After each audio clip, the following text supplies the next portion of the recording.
Hello, everybody. Welcome to Talk About Houses. I'm Todd. I'm Juana. Okay, we are going to talk about the dreaded urban doom loop. Ooh. It sounds scary. It's from an article. It's a newly coined phrase. It is sort of like the housing crash, but for cities, but not all cities. So here's the name of the article. Wait, did it come from Dr. Doom? I don't know. How the urban doom loop could pose the next economic threat. Okay, so here's the biggest problem, Juana. We had our pandemic decorations out in front of the house, and then we had to take those down and put up the climate change decorations. Now we have to take them down and put up the urban doom loop decorations. The problem is the urban doom loop decorations are at the back of the shed behind the housing crash decorations. So I got to get those out, and then the whole thing's a mess to decorate the house for urban doom loop. Okay. Give everybody sort of an extremely general overview. What the hell does this mean? Like, what's the thesis behind this?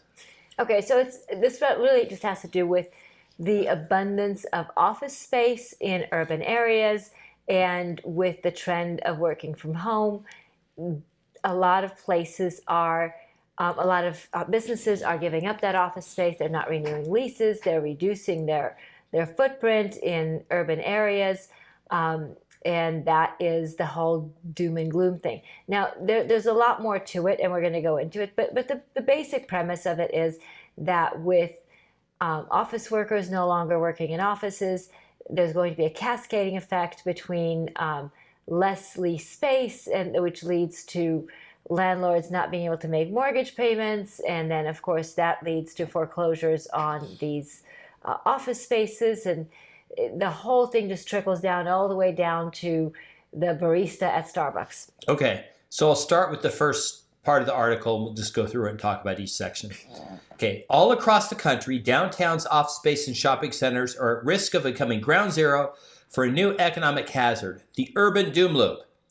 The fear is that a commercial real estate apocalypse could spiral out and slow commerce, wrecking local tax revenue in the process. First of all, there's a bunch of scary words in here, but this is, I think, extremely blown up.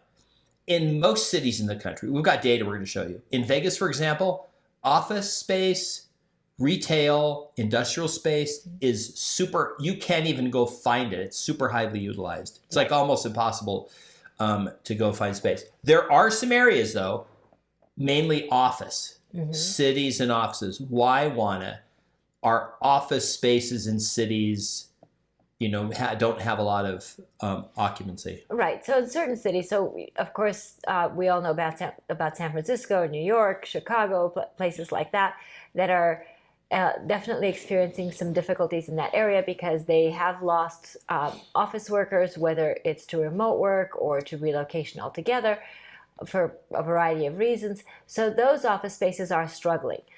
We know we have certainly seen office spaces and strip malls and places like that were valued at, for example, in San Francisco, there was a famous office building that was offered that was $300 million, and then it ended up selling for like $60 million. There was a strip mall that on the East Coast somewhere, I can't remember, I think it was like in Boston or somewhere like that, it was valued at like 24 million and it sold for like 4 million, and that sort of thing. So this is happening. It's a real thing, but it is not affecting everybody equally, right? Because real estate is hyper-local. So this is happening, but not everywhere. Now, the big concern is that as these office workers are no longer working out of the offices, then of course that all of the businesses that surround those office spaces are then suffering, right? So all the restaurants and all the different shopping areas, of course, they have less foot traffic, and the whole thing just kind of spirals down from there as far as those people, those businesses then end up laying off workers, and then those workers then end up not being able to pay their bills, and the whole thing just, ends up that the whole planet just withers away. Okay. Here's the next quote from the article. Because at the end, I'm going to wrap this up with a better term than urban doom loop.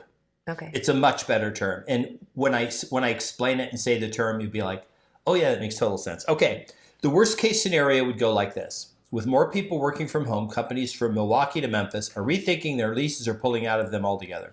That drives vacancy rates up and makes it harder for landlords to attract new tenants or sell buildings for a healthy price. Now, there is a problem in some cities where lack of office occupancy has caused building owners, they can't sell the building now because it's not worth anything.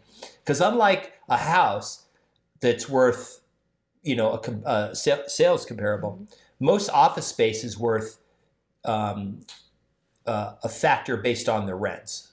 Okay, there's comparable sales approach is what we use in real estate, and then in residential real estate, and then in office they use something called the income approach. And the income approach is how much income does it bring in, and then what am I paying for that? Like, how much do I pay? You don't just go, well, that building next to it sold for 20 million, so this is worth 20 million. No, because the building next to it could have, $3 million a year in revenue, and your building could have 2 million. It's worth substantially less, right? Right.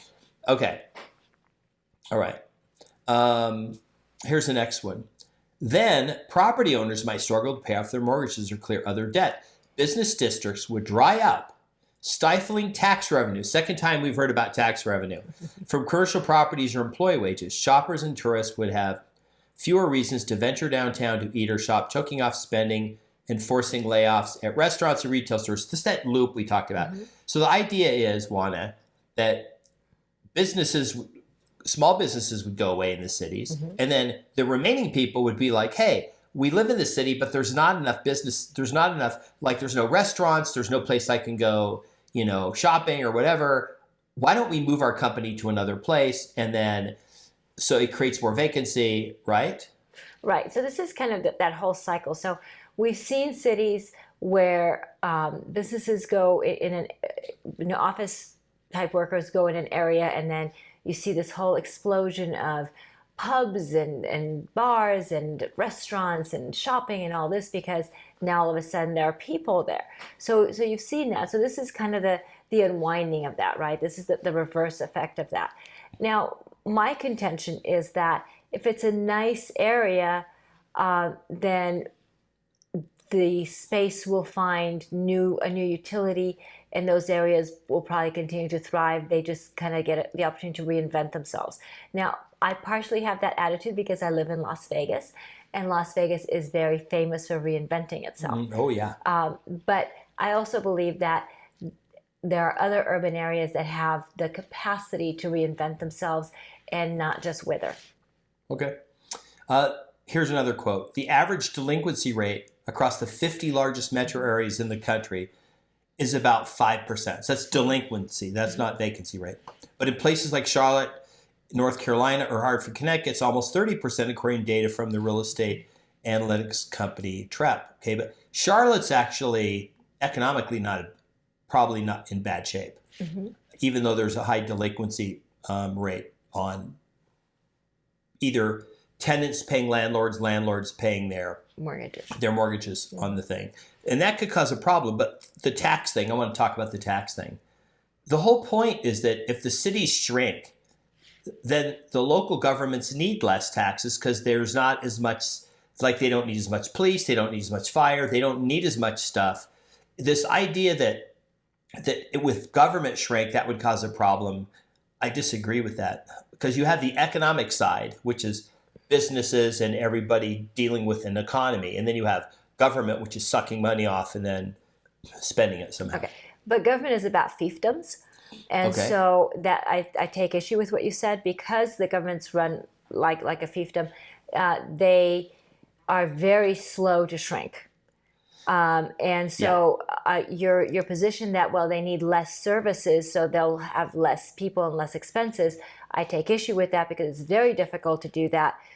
You have unionized civil workers that are not, they're not going to accept that positions are going to go unfilled, or even worse, that they're going to be layoffs in the public sector. That just doesn't happen. Put Elon Musk in charge of all government. He will cut 80% and it'll work 3 times better. Yes, but that's not how government works. Government is about positions that are they're utilized for political purposes. They are political appointees. They are people who get hired as favors to whomever and that sort of thing.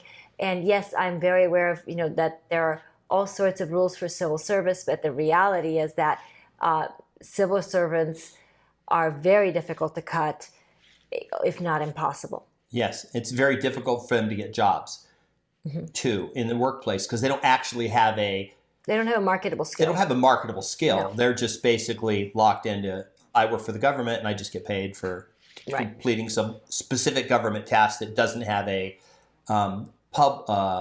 private sector. Right. So a lot of what public sector employees do not have a private sector application. And that if they do have a public sector application, that application probably pays substantially less than what it does in the public sector. Absolutely. Okay. Having spent 14 years in Department of Defense, which I was a member of Department of Defense for 14 years, I can vouch for all of that. Yes. Okay. All right. Here's the next quote. This is the tidal wave of looming deadlines could hit regional banks the hardest, as they hold roughly 2/3 of the total commercial real estate debt in the country, not just including office space, and are more susceptible to what happens in individual cities. Economists have been worried about regional lenders ever since banking crisis earlier this year, when the demise of two mid-sized firms suddenly jeopardized the economy. But it's been a while since those two banks went out of business. We haven't heard anything. It's been awful darn quiet. Right. It has been awful darn quiet. And that, I think, is troubling in and of itself. Okay. Because clearly those were not the only banks with issues on their balance sheets. And the fact that we haven't heard more, it tells you one of two things. Either there's more coming, and when it does, it'll not be pretty, or the government has been quietly handling those issues and finding ways to backstop, whether it's by incentivizing bigger firms to come in and backstop those banks, or some other means. If you're a regional bank and all your investments are in office space in Charlotte, North Carolina, you probably mismanaged risk. You probably should have a more diverse, risk profile than we're really hot, because you're really gambling at that point. Right. So I think that ship has sailed, Todd. I mean, that's the reality of it. Whatever their investment choices have been, they're kind of locked in. It's not like they can go redo and rebalance their portfolio. It takes a long time to do that. Right. And I'm sure that there are a lot of other regional banks across the country that have had to do some soul searching and some very serious looking at their books, and then they've made some hard business decisions regarding how they're moving forward. Okay. I mean, here in Southern Nevada, we have Nevada State Bank. Yep. That's a regional bank, and they're kind of in the same genre. Yeah, but they're in Vegas. Yes, they're in Vegas.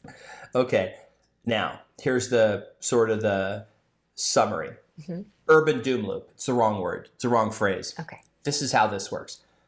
As a city gets bigger, it creates something called economies of scale, right? It gets more people. That means you can have more, restaurants and shops and places to live, and then those things are incentivize more business to move there, because now you have a base of people already there. You have workers moving in and out of jobs, so you have a labor force that you can tap at pretty easily. And usually the city has a plan to grow, what most cities do, right? They're building new buildings, or they're redeveloping, and they're growing. Well, urban doom loop is the wrong term. There's actually a perfect economic term. It's called diseconomies of scale. These cities are losing their economies of scale. They're going in reverse. They're getting diseconomies of scale. And as they do that, this is where this thing it's called a spiral, but basically, you lose office space, and then the local restaurants say, hey, look, nobody comes down here anymore because we used to make all our money at lunch, or the people that lived in the city have moved out, so I'm gonna have to close. And then the remaining people are like, oh, well, now, like San Francisco, they just had the number one of course, the pandemic and all this has completely wrecked the city of San Francisco. But the the number one restaurant that had like the most reviews on Yelp, and they closed. Like all these places, a lot of places closed. They couldn't afford rent. New York City had about 13% of all the restaurants closed. You had at 1.88% behind on their mortgage. There were a lot of places that just like, that we used to go to in New York City that are gone, and it's pretty sad. I think New York City will survive because the people have come back. Well, the people have come back, and rents have gone up, and New York City is actually doing quite well. Well, not for office space. Office space is still behind, but New York City has a lot of other things they offer. They have entertainment, they have tourism, and they have the population base that can support the businesses and, right. and so forth and so on. And yes, they're now back to the most expensive city. Right. So, I mean, to your point about this economies of scale, a lot of cities rely on either property taxes, which of course those go away as these big pieces of real estate devalue. Obviously, those property taxes are going down. A lot of cities also rely on payroll, right, on wage tax. And of course, as there are less workers in the city, then those sources of revenue go down. So those are all really important things to kind of look at. But to my way of thinking, that most cities, I think that's a short-term thing. Once they kind of come to grips with what's happening, they will find a way to reinvent themselves and bring people back, because people want to come back. I mean, let's face it, humans are very social creatures, and we like living around each other. We like doing things together, and we like living in cities. We've always liked living in cities. So people do come back. So it's a matter of these cities finding a new niche, finding something to attract businesses and people back, and people will come back. I think there's a risk, too, that government could not help. Now, normally in situations like this, you give some kind of tax benefit for people to come back. Mm-hmm. But what is potentially, like, say, I'll give San Francisco as an example, not saying this is on the drawing board or could happen, but San Francisco could say, look, we're really doing poorly in tax revenue. But we have all these very high revenue tech companies in the city. So now we're going to add a new tax. Anybody who's based in the city is going to pay us a percentage of their worldwide revenue as a city tax. It's only 1%.